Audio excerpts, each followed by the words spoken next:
દાખલા નંબર 4 રાસના હિસાબો। શ્રી હાથી અને શ્રી માકડ સંયુક્ત સાહસમાં નીચેની શરતે જોડાયા। દરેકને તેમણે પોતે કરેલ વેચાણ પર 5% કમિશન આપવું અને જો તેઓ કોઈને વેચાણ અંગે કમિશન આપે તો સંયુક્ત સાહસનો ખર્ચ ગણવો નહીં। આ વાક્ય સૌથી મહત્વનું દાખલામાં કે હાથી અને માકડ બે ભાગીદારો છે। એ લોકો જેટલા રૂપિયાનું વેચાણ કરે એટલા રૂપિયા પર એ વેચાણની રકમ પર 5% એમને કમિશન આપવાનું, પણ એ લોકો માલ વેચવા માટે બીજા કોઈને જો કમિશન ચૂકવે તો એને ધંધાનો ખર્ચ ગણવાનો નથી। બહુ સ્પષ્ટ કહ્યું છે। ત્યારબાદ બાકી રહેલો નફો 3/2 ના પ્રમાણમાં વહેંચી લેવો। હવે છેલ્લે વાંચીએ જો બંનેના ચોપડે જરૂરી ખાતા તૈયાર કરો। એટલે આપણે ગયા પીરિયડમાં મેં સમજાવ્યું હતું તેમ સૌથી પહેલા એક જ ભાગીદારના ચોપડે ખાતા તૈયાર કરવાના। રાસ ખાતું 3/2,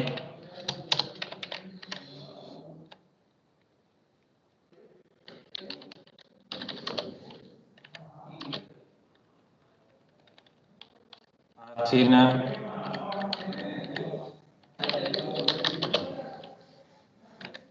ચોપડે ખાતા વહી।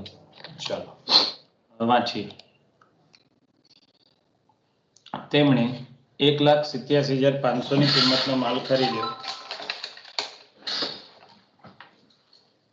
તેમણે કુલ 1,87,500 ની કિંમતનો માલ ખરીદ્યો જેના નાણાં હાથીએ આપ્યા। તો હાથીએ પૈસા ચૂકવ્યા છે। આપણે હાથીના ચોપડામાં નોંધ કરવાની છે, એટલે તમે પોતે પહેલા હાથી છો એવું માની અને તમારે એન્ટ્રી કરવી પડે, બરાબર? એટલે તમે પૈસા ચૂકવ્યા છે।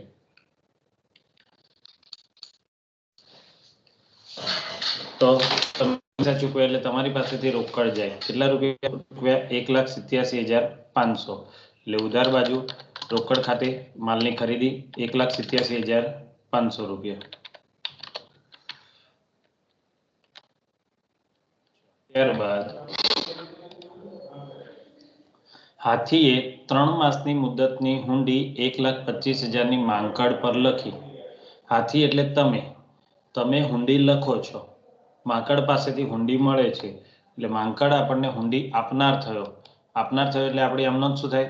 રોકડ ખાતે ઉધાર, તે માંકડ ખાતે જો રોકડા મળે તો ચેક મળે તો બેંક ખાતે તે માંકડ ખાતે, અને હુંડી મળે તો હુંડી ખાતે ઉધાર તે માંકડ ખાતે। એટલે માંકડના ખાતામાં જમા બાજુ જેમ આપણે આડતિયામાં કરતા હતા તે જ રીતે લેણી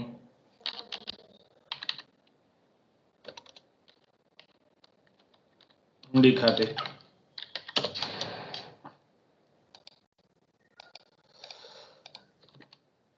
1,25,000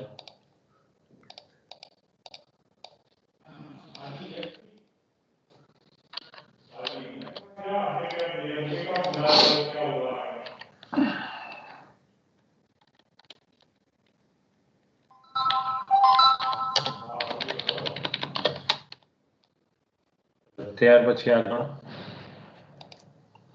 આ હુંડી તેણે 1,23,500 માં વટાવી।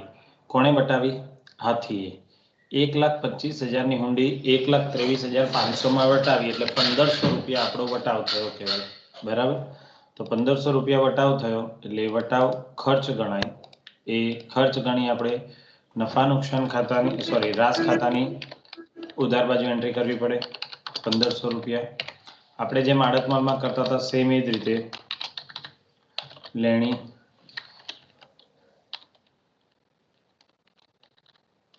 હુંડી ખાતે વટાવ 1,500 રૂપિયા।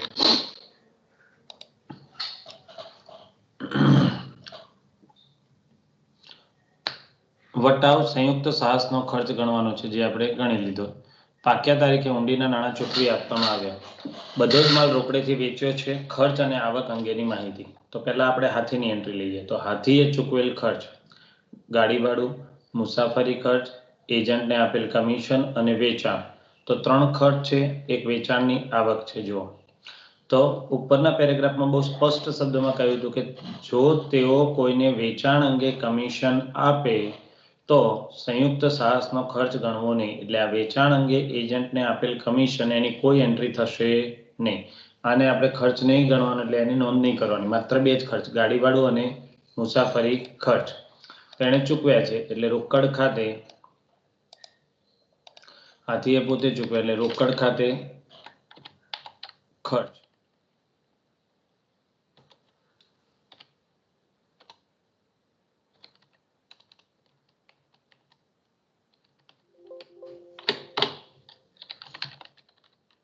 ગાડી ભાડું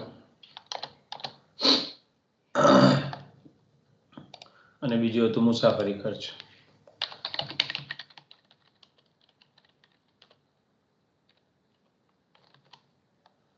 તો જો રકમમાં ગાડી ભાડું 1500, મુસાફરી ખર્ચ 1625.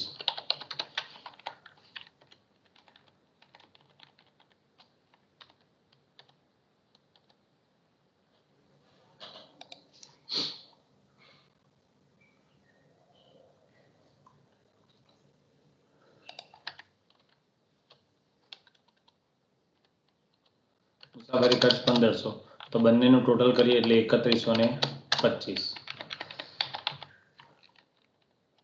એણે માલનું વેચાણ કર્યું છે એટલે રોકડ ખાતે માલનું વેચાણ. આ 2500 ની કોઈ એન્ટ્રી નથી કરવાની એટલે 1,07,500.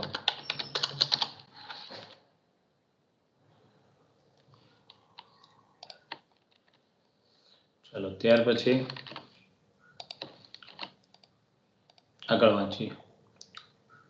આ જ રીતે માંકડ, તો માંકડના બે ખર્ચ, ગાડી ભાડું અને મુસાફરી ખર્ચ 1250 ની એન્ટ્રી નહીં થાય અને વેચાણ 1,17,500. તો જમા બાજુ પહેલા વેચાણની એન્ટ્રી આપી દઈએ 1,17,500. માંકડે માલ વેચ્યો એટલે આપણે અહીંયા રોકડના બદલે એનું નામ લખવું પડે, માંકડ ખાતે માલનું વેચાણ. એ જ રીતે અહીં ખર્ચમાં પણ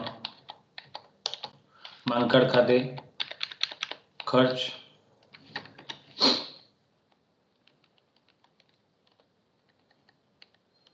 ગાડી ભાડું અને મુસાફરી ખર્ચ. ગાડી ભાડું 500, મુસાફરી ખર્ચ 1500. 500 અને 1500 એટલે ટોટલ 2000 રૂપિયા.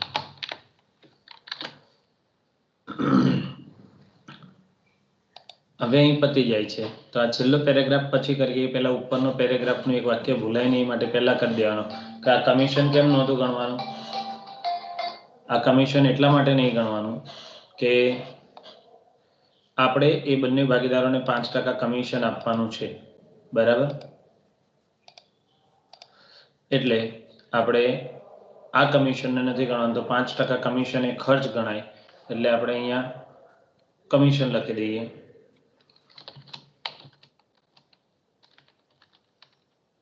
કમિશન ખાતે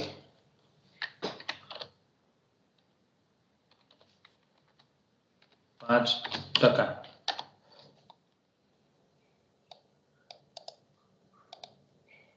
અને બીજું કમિશન એને માંકડને આપવાનું એટલે માંકડ ખાતે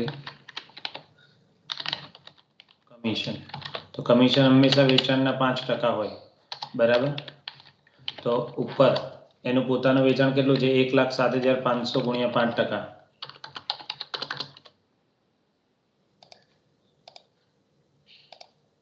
1,07,500 5,375 ગુણ્યા 5%, 5,375. એ જ રીતે બીજાનું શોધો 1,05,500.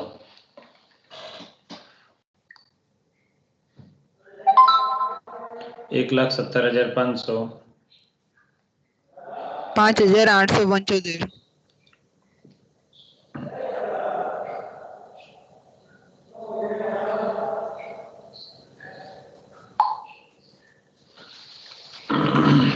એના 5% શોધો, કેટલા થશે? 5,875. બરાબર છે. 1,17,500 ના 5% 5,875. ચલો હવે આગળ વાંચીએ. ખ્યાલ આવ્યો કમિશનમાં? આ 2500 અને 1250 ની એટલા માટે એન્ટ્રી નહીં કરવાની કે બહુ સ્પષ્ટ વાક્ય છે. જો તેઓ કોઈને વેચાણ અંગે કમિશન આપે તો સંયુક્ત સાહસનો ખર્ચ ગણાશે નહીં. હવે જો નહીં વેચાયેલો આખરનો સ્ટોક, છેવટનો સ્ટોક 18,750 હતો. જે માલ હાથીએ લઈ લીધો, એટલે હાથીએ માલ ખરીદી લીધો. કેટલાનો માલ લીધો? 18,750 નો. રાસમાંથી માલ જાય એટલે જમા કરવો પડે. હાથી માલ લેનાર છે એટલે એના ખાતે ઉધાર થાય. એટલે હાથી પોતે શું કરશે? માલ ખરીદ્યો છે એટલે ખરીદ ખાતે ઉધાર, તે રાસ ખાતે. હવે એની કિંમત કેટલી ગણવાની છે? તો કે 18,750 એની મૂળ કિંમત હતી. વેચાણ પર થયેલ સરેરાશ કાચા નફા કરતા અડધા દરે નફો ગણીને માલ હાથીએ લીધો છે અને માકડની લેણી રકમ ચૂકવી આપી. આનો અર્થ એવો થાય કે ધારો કે તમે જે આ વેચાણ કર્યું છે 1,07,500 અને 1,17,500, એના ઉપર તમને 20% કમિશન મળ્યું છે, 20% નફો મળ્યો છે. તો અહીંયા તમારે એના અડધા દરે એટલે કે 10% નફો ચડાવવાનો 18,750. ધારો કે અહીંયા 40% મળ્યું હોય તો 20%, 30% મળ્યું હોય તો 15%, એમ અડધો નફો ચડાવવાનો, અડધા દરે, અડધી ટકાવારી. તો આપણા માટે સૌથી પહેલું કામ તો એ થાય કે આપણે આજે 18,750 નો માલ છે એના ઉપર કેટલા ટકા નફો ચડાવવો. અડધો ચડાવવો એનો મતલબ કે આજે 1,07,500 ને 1,17,500 ના માલનું વેચાણ કર્યું છે. એ વેચાણ માટેની આપણે જે ગણતરી છે એ પહેલા ગણતરી કરી અને કેટલા ટકા નફો છે એ આપણે શોધવો પડશે. એ થઈ જાય એટલે આપણે અડધો નફો કરી શકીએ. બરાબર? જે કંઈ નફો થશે એમાંથી નફા નુકસાન ખાતે અને માંકડ ખાતે. બરોબર? ચલો હવે એની ગણતરી કરીએ આપણે.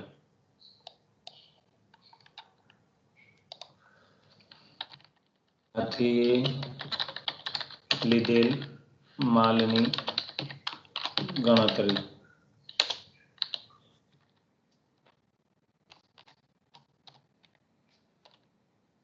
ઓકે.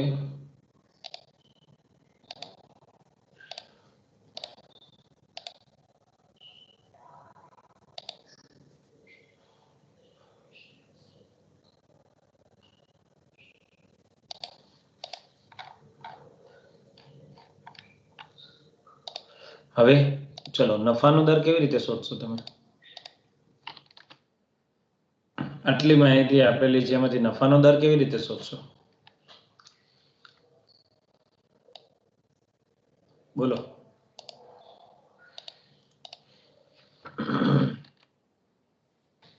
તો આપણને ખબર છે 12મા ધોરણમાં ભણ્યા છીએ આપણે કે વેચાણમાંથી ખર્ચ બાદ કરીએ એટલે આપણને શું મળે? કાચો નફો મળે કે ન મળે? એટલે વેચાણ માઇનસ વેચાણ પડતર એટલે કાચો નફો મળે. એટલે આપણે પહેલા તો શું કરવું પડે? કુલ વેચાણ, એમાંથી બાદ વેચાણ પડતર. તો વેચાણ પડતરનું સૂત્ર શું ભણ્યા હતા તમે? તો કે શરૂનો સ્ટોક પ્લસ ખરીદી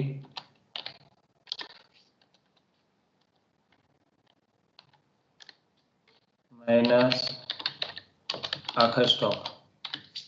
તો જે જવાબ આવે એ તમારી શું થઈ જતી હતી? વેચાણ પડતર.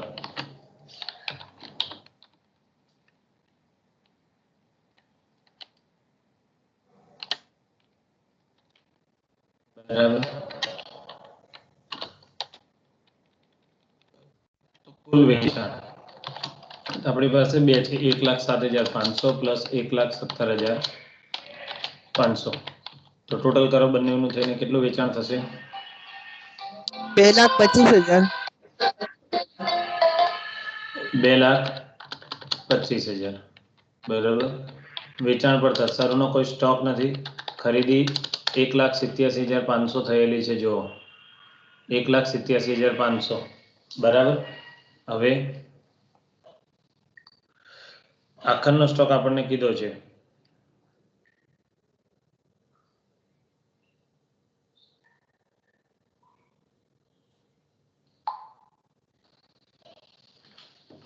રકમમાં આપણને આખર સ્ટોક કેટલો આપ્યો છે? 18,750. તો આ બેનો સરવાળો કરીએ આપણે એટલે એના જ આવે 1,87,500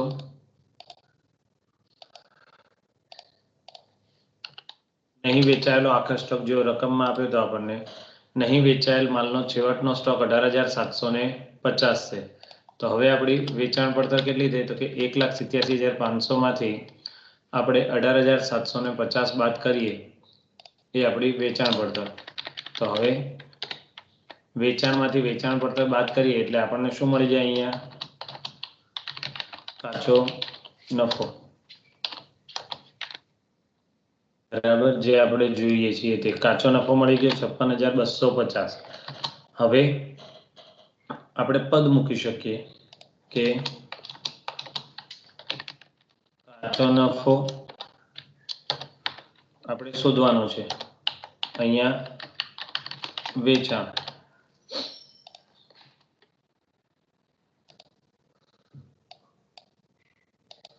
તો આપણું જો ઉપર કુલ વેચાણ કેટલું હતું 2,25,000. તો 2,25,000 એ આપણી પાસે કાચો નફો આવ્યો છે 56,250. તો આપણે 18,750 શોધવા છે કેટલો કાચો નફો થાય. ચલો શોધો કિંમત.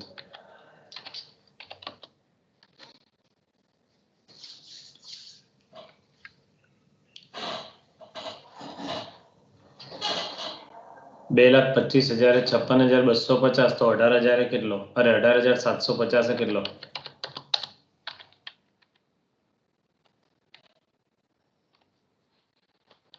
કેટલો આવે? 6,250. બરાબર. હવે આપણને મળશે કે એને કેટલા રૂપિયા નફો ચડાવવાનો છે. તો માલની પડતર કિંમત પ્લસ કાચો નફો એટલે આથી લીધેલ માલની કિંમત. બરાબર. તો કાચા નફા માટે આપણે બહુ સ્પષ્ટ કીધું હતું કે અડધો કાચો નફો લેવાનો છે. 6,250 ગુણ્યા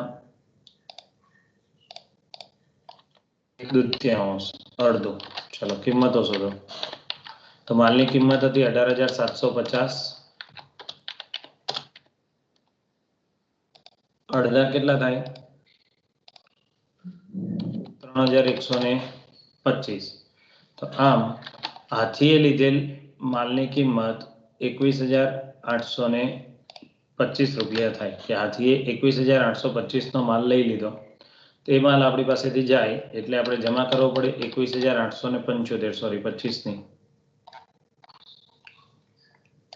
હાથીએ પોતે માલ ખરીદ્યો છે એટલે અહીંયા આપણે હાથીના ખાતામાં એન્ટ્રી કરીએ છીએ એટલે આપણે લખીશું ખરીદ ખાતે ડેશ આખર સ્ટોક લીધો. બરાબર. ચલો પતી ગયું. તો હવે ખૂટતી રકમ શોધીએ આપણે. તો ખૂટતી રકમમાં જો જમા બાજુનો સરવાળો થાય છે 2,46,875 અને ઉધાર બાજુનો સરવાળો થાય છે 2,05,375. તો ખૂટતી રકમે આપણે અહીંયા સૂત્ર મૂકેલું છે એટલે 41,500 એ નફો થાય છે એટલે ઉધાર બાજુ લખીએ 41,500 નફો. હવે આ 41,500 ને તમારે 3/2 માં વહેંચવાના છે. ચલો વહેંચી દો તો 3/2 માં.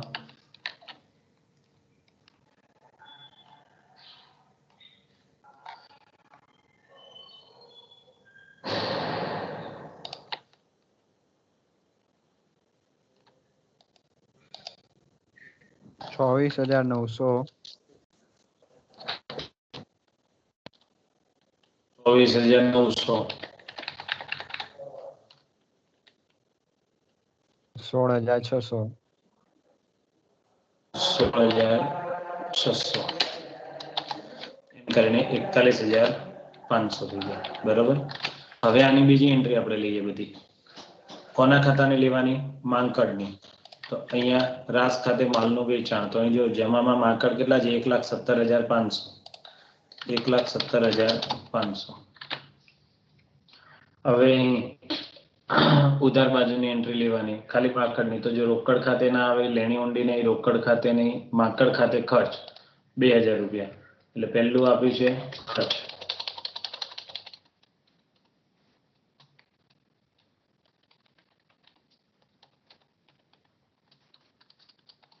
20,000 રૂપિયા.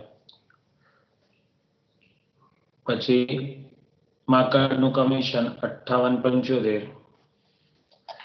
એટલે વેચાણ કમિશન 5,875 અને નફો આપ્યો છે 16,600.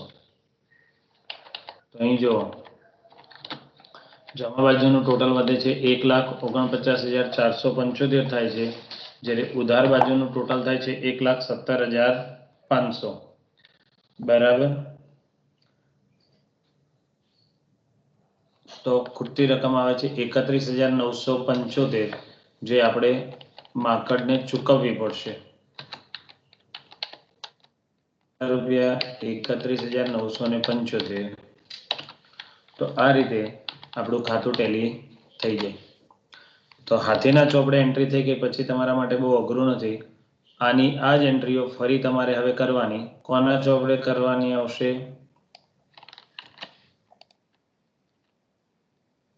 આ જ બધી એન્ટ્રીઓ હવે કોના ચોપડે કરવાની આવશે? તમારે માકડના ચોપડે. બરાબર. ખાલી ફરક શું કરવાનો? જ્યાં રોકડ હતું, હાથી પોતે ચૂકવતો હતો એટલે રોકડ કરતો હતો, અને માકડનું હોય ત્યારે માકડનું નામ કરતો. તો તમારે ફટાફટ કોપી પેસ્ટ જ કરવાનું. બરાબર. પહેલા રાસ ખાતું લઈ લઈએ.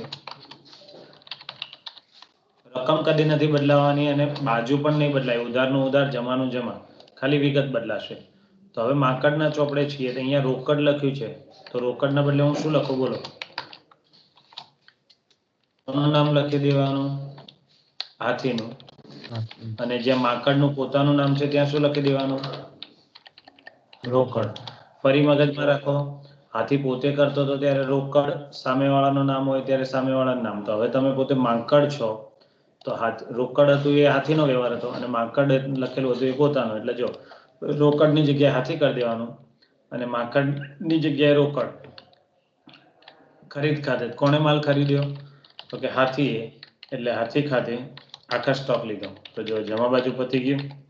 હવે ઉધાર બાજુ જ્યાં રોકડ છે તો રોકડની જગ્યાએ અહીં શું લખી દઉં? હાથી ખાતે. ફરીથી હાથી ખાતે. શેના પૈસા? તો કે લેણી ઊંડીનો વટાવ. પછી આ ખર્ચ છે, રોકડ છે, એ પણ શું લખાશે? તો કે હાથી ખાતે.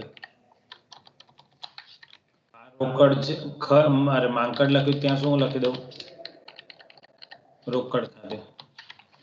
પછી આ પહેલું કમિશન કોને આપવાનું હતું? તો કે હાથી ખાતે. કમિશન. અને માકડ હતા એ પોતાનું કમિશન ડાયરેક્ટ કમિશન ખાતે લેશે.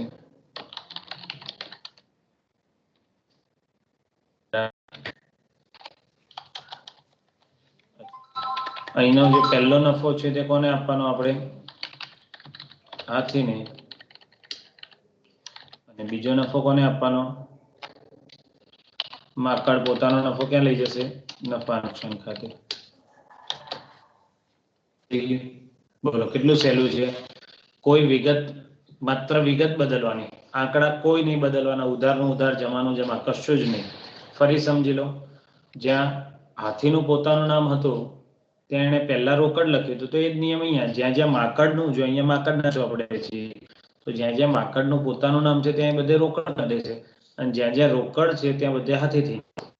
એટલે તમારે, તમને એમ થાય સાહેબ તમે કોમ્પ્યુટરમાં ફટાફટ કોપી કરી લીધું, તો તમારે કશું નહીં કરવાનું. આગળનો દાખલો ગણેલો છે, આગળનો પાનાનો, એ કોપી મારતું જવાનું, વિગત બદલતું જવાનું. બાકી એનું એ જોઈ લો, અહીં ઉધારમાં જેટલા હતા, જેટલા જમામાં હતા એના જ અહીંયા જમાઈ થયા ને અહીંયા ઉધારે થયા. માત્ર વિગત બદલાઈ ગઈ. જેમ કે અહીંયા જો પહેલું હતું રોકડ ખાતે લેણી ઊંડી રોકડ, તો અહીં શું થઈ ગયું? હાથી હાથી હાથી. બરાબર. હવે આપણે હાથીનું ખાતું બનાવીએ.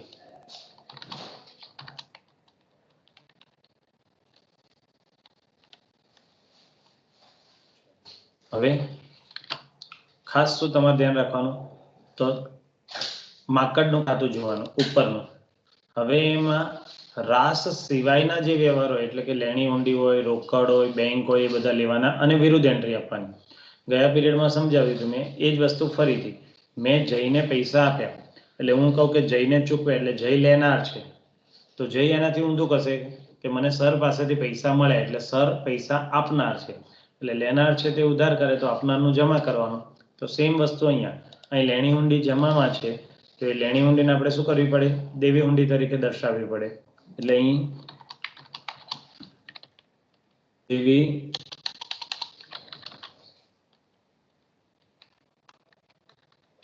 હુંડી ખાતે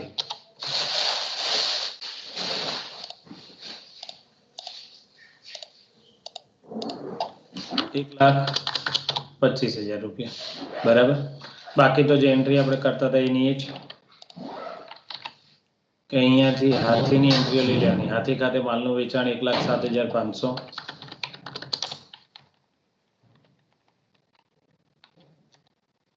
પછી રોકડની એન્ટ્રી ન થાય. હાથી ખાતે આખા સ્ટોક 21,875. તો આપણે રાસમાંથી લાવ્યા એટલે અહીંયા રાસ ખાતે 21,875. શેના પૈસા છે? આખા સ્ટોક લીધો તેના.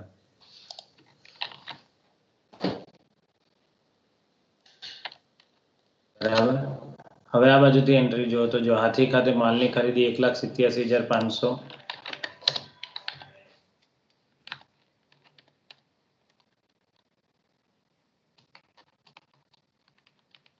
માલની ખરીદી 1,87,500.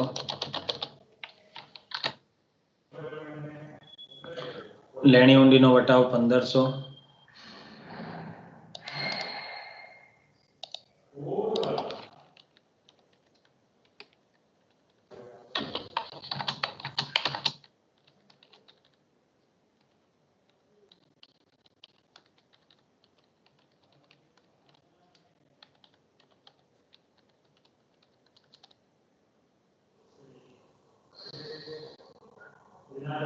પછી હાથી ખાતે ખર્ચ 3,125. પછી રોકડ ખાતે ખર્ચ ના આવે. હાથી ખાતે કમિશન 5,375. પછી હાથી ખાતે નફો 24,900. તો અહીં ઉધાર બાજુનો સરવાળો વધે છે 2,54,000, જમા બાજુ 2,24,400, એટલે ખૂટતી રકમ બેંકમાં 31,975. જો મેં તમને ગયા પીરિયડમાં પણ કહ્યું હતું કે બંને બાજુ વિરુદ્ધ અસર આવવી જોઈએ. જેમ અહીં લેણી હુંડી જમા હતી તો દેવી હુંડી આપણે ઉધાર કરી, તો એ જ વસ્તુ અહીં આવે. જો બેંક ઉધારમાં છે 31,975, તો અહીં બેંક જમામાં 31,975. બંનેના વ્યવહારો અલગ અલગ છે, જોઈ લો. અહીં રાસમાં 3 જ એન્ટ્રી છે, એ જમા બાજુ. તો અહીંયા રાસમાં જમા બાજુ 1, 2, 3, 4, 5 એન્ટ્રી છે, છતાં બંનેનો જવાબ કેવો આવે છે? સરખો આવે છે. તો ખાસ આ દાખલામાં બે ભાગીદારોના હિસાબો તો ફરી લીધા જ આપણે ગયા પીરિયડમાં હતા એવા. આ ભાગીદાર જે આખર માલનો સ્ટોક વધે લઈ જાય છે એની ગણતરી ખાસ આપણે કરવાની હતી. બરોબર. ક્લિયર થયું આ ગણતરી તમને? હા કે ના? કોઈ ડાઉટ હોય તો બોલો. ચલો.